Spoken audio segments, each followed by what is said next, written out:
শবে বরাত হলো সুন্নিদের জন্য, বাতিলদের জন্য শবে বরাত নয়।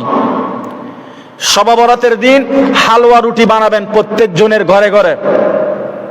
সুন্নিদের জন্য হালুয়া বানা ফরজ, মনে রাখবেন।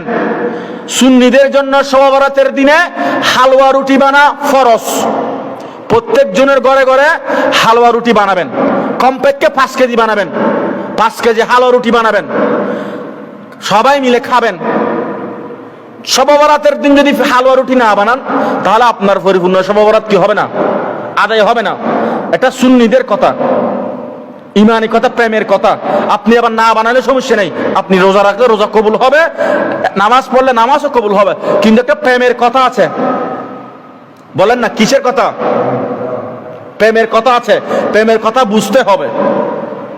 সুতরাং শবে বরাতের দিন কমপক্ষে প্রত্যেক জনের ঘরে ঘরে 5 কেজি হালুয়া বানাবেন। 5 কেজি হালুয়া, কমপক্ষে 5 কেজি। বেদাত তালাত এগুলা শুনবেন না, কোনো বেদাত না, শুধু খাবেন, যে খাবেন আর খাবেন। শবে বরাতের কোনো আমল নাই। এই শবে বরাত নিয়ে কেউ করতেছে বাড়াবাড়ি, কেউ করতেছে সারাসারি। বাড়াবাড়ি করতে করতে এক দল সারাদিন শুধু রুটি বানায়,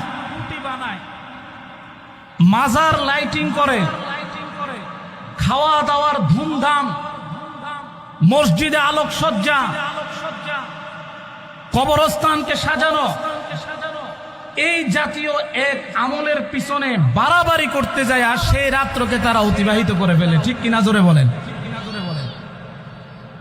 আরেক যারা ছাড়াছাড়ি করে, এদের মধ্যে এক প্রকার হলো শবে বরাত বলতে কোরআন হাদিসে কিছুই নাই এই শব্দ বলে তারা এত বড় পবিত্র রজনী পাওয়ার পরেও এই পুরা কুপাইল্লার দলেরা এই রাত্রের ইবাদত থেকে নিজেরাও মাহরুম থাকে এবং সাধারণ মানুষকেও মাহরুম রাখে। ঠিক কিনা জোরে বলেন?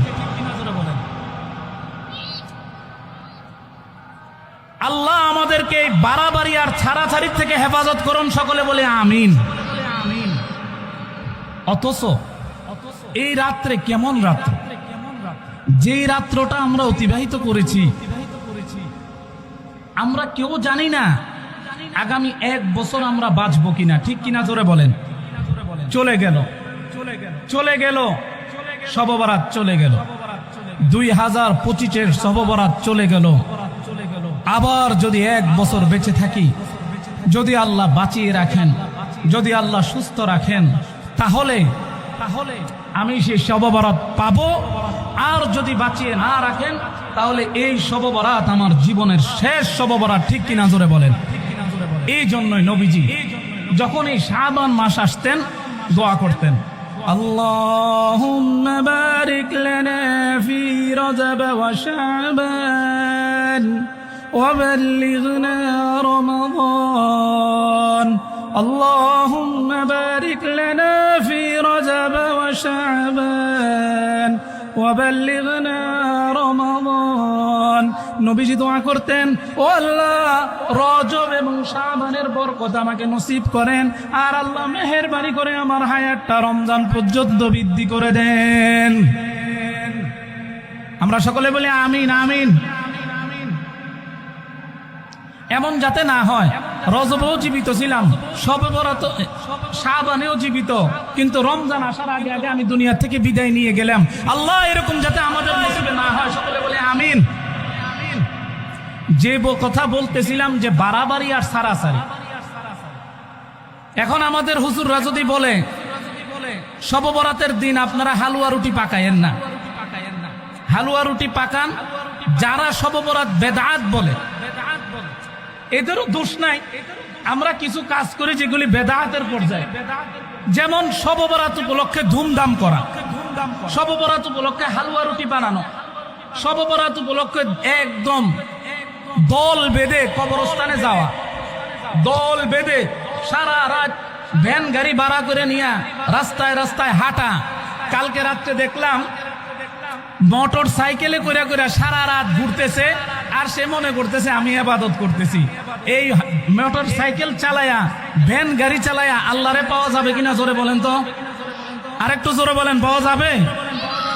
কেউ মসজিদে পড়ে কাঁদতে কাঁদতে, আল্লাহর দরবারে কাঁদতে কাঁদতে চোখের পানি ভাসায় ফেলতেছে, আর কেউ ভ্যান গাড়ি দিয়ে ভ্যান গাড়ি চালাইতে চালাইতে মনে করতেছে সে আল্লাহরে পাইবে। এটা কোনোদিনও সম্ভব? জোরে বলেন, সম্ভব? এখন যদি আমাদের মোল্লা একটা প্রশ্ন আসতে পারে, হুজুর আমরা যে হালুয়া বানাই, রুটি বানাই, এই ধুমধাম করি, এটা তো আপনি মতো মোল্লারাই কয়, এরকম প্রশ্ন আসতে পারে কিনা জোরে বলেন তো? আপনি মতো মোল্লারাই কয়, আমরা জামু কই? কেউ কয় করতে, কেউ কয় ছাড়তে, আমরা করবো কি? এদের জন্য একটা উদাহরণ দিতেছি, একটা দৃষ্টান্ত দিতেছি, মনে রাখলে সুবিধা হবে। মোল্লা দুই প্রকার। মোল্লা কয় প্রকার? আরেকটু জোরে বলেন, আপনারা মনে হয় আমার কথা বুঝেন না, বন্ধ করে দিব। মোল্লা কয় প্রকার? দুই প্রকার। এক প্রকারের মোল্লাকে বলা হয় মোল্লা হালুয়াই, হালুয়া রুটি মার্কা মোল্লা। আরেক ধরনের মোল্লা বলা হয় ফিদাই মোল্লা। হালুয়াই কারা? যারা 24 ঘন্টার মধ্যে 24 ঘন্টা অন্যের পকেটের দিকে তাকায় থাকে, কোন সময় একটা মিলাদ আসবো, কোন সময় একটা দোয়া আসবো, কোন সময় কে মারা যাবে, ঠিক কিনা জোরে বলেন? আর ফিদাই কারা?